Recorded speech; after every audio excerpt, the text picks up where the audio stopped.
Loving her, Fred Weasley. Chapter 3. Fred's POV.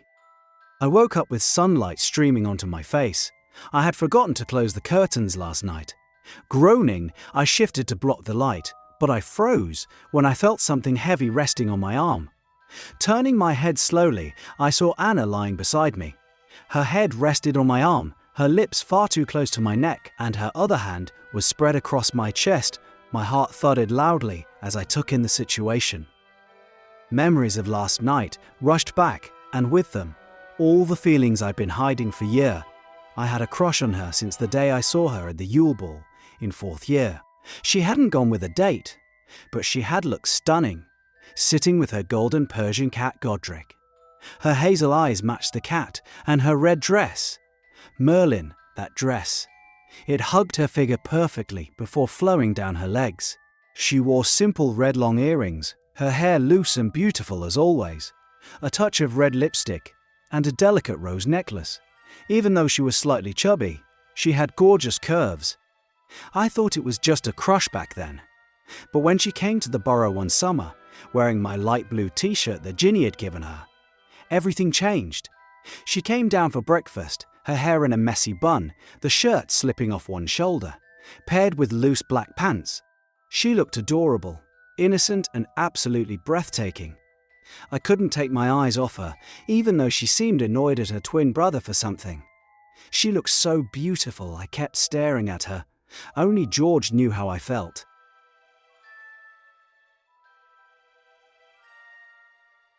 When Anna went to Voldemort with Harry during the final battle, I felt like my world was crashing down. I didn't care about my injuries or anything else. I just needed to know she was alive. When I woke up after the battle and saw her sitting beside me, I felt the kind of relief I'd never known before. She stayed with me during my recovery, helping me deal with the nightmares. It was during those moments that I realized just how much she meant to me. Now lying beside her, I couldn't move. Her chocolate brown hair was a tangled mess, and a strand of hair had fallen across her face. Slowly, I reached out and tucked it behind her ear, careful not to wake her. But after a few seconds, her eyes fluttered open. I stiffened, expecting her to scream or run out of the room. Instead, she just blinked at me sleepily. "What time is it?" she asked in a calm, soft voice. "8, I managed to say. She sat up slowly, rubbing her eyes and stretching. The hem of her shirt lifted slightly as she moved, showing a hint of her waist. I quickly looked away, my cheeks burning. "Good morning," she said with a small smile before grabbing her bag. "You want the shower first?" I shook my head, unable to speak. She nodded and walked into the bathroom, closing the door behind her. I let out a deep breath and ran a hand through my hair. Merlin helped me. Staying here with her was going to drive me insane. After cleaning up in George's room, I headed downstairs. The smell of Mum's cooking filled the air, and I could hear the others talking. As I entered the hall, my eyes landed on Anna sitting with the others, holding a letter in her hand.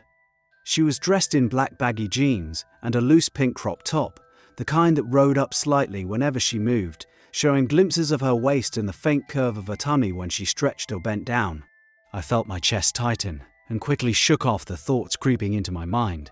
I walked toward the group, catching George's smirk as he glanced between Anna and me.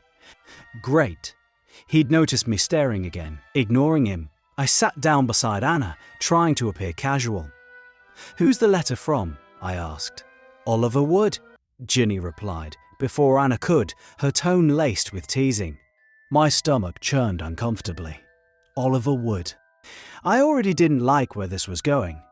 Everyone knew Oliver and Anna were close friends. They never dated but got close when Harry was busy learning Patronus charm with Professor Lupin. With Ron and Hermione getting a lot close, Anna had been left with a lot of time alone. That's when Oliver stepped in. They got close, too close for my liking, but then they stopped talking, and no one ever found out why. Not even Ginny. Anna never talked about it. "And why is he sending you a letter now after all these years?" I asked, keeping my tone as neutral as possible, though I felt my frustration bubbling just below the surface. "He's playing in the Quidditch World Cup next month. That's 10th of December in Australia," Anna explained, waving the letter slightly. "He invited me to join him. He asked me last year, but I couldn't go because of my schedule. This time I'm free. And, she added, holding up 5 tickets, he sent extra passes for any 4 of you to come along with me, and he says he booked extra rooms at the hotel for us. My jaw tightened, but I kept my face neutral. And you're considering it? Why wouldn't I? She said, tilting her head. It's a once-in-a-lifetime opportunity. So, what do you say? I'm in, Ginny nearly shouted, grinning from ear to ear. Harry, Ron and Hermione all shook their heads. Sorry, but we're busy, Hermione said apologetically. Anna's gaze shifted to George and me. What about you two, the infamous Weasley twins? George nodded eagerly. I'm in. I wouldn't miss this. I hesitated, but Anna pouted at me dramatically, batting her lashes. Come on, Red, she teased, using the nickname she'd given me long ago. It'll be fun, I sighed, rolling my eyes. Fine, I'll go, I said, pretending to sound reluctant.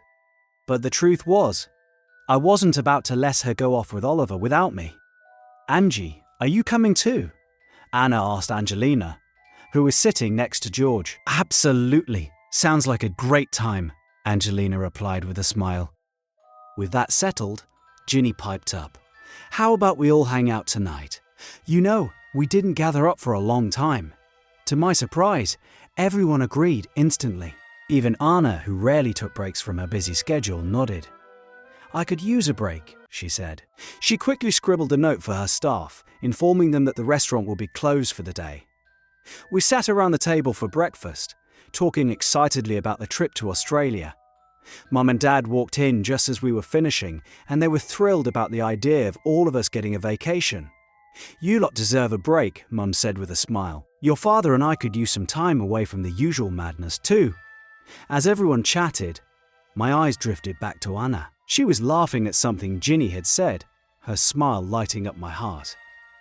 My heart ached, but I pushed the feeling aside. This trip would be interesting, to say the least. As we discussed plans for the day, my eyes kept drifting toward her. I couldn't help it. Her laugh, her smile, the way her hair fell over her face, it was all driving me insane. George nudged me under the table, leaning close to whisper, You're so obvious, mate. I glared at him.